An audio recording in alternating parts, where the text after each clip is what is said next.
おはよう。ここのところちょっと元気ないです。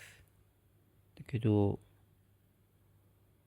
元気があると調子乗って失敗しちゃうんで、少し元気がないぐらいがちょうどいいのかもしれない。だけど、元気で調子乗らないのが一番いいと思うんで、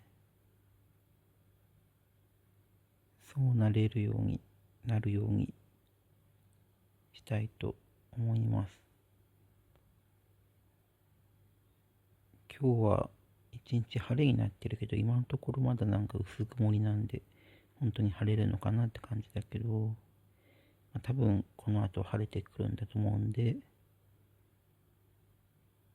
気持ちも晴れるように晴れればいいなと思います。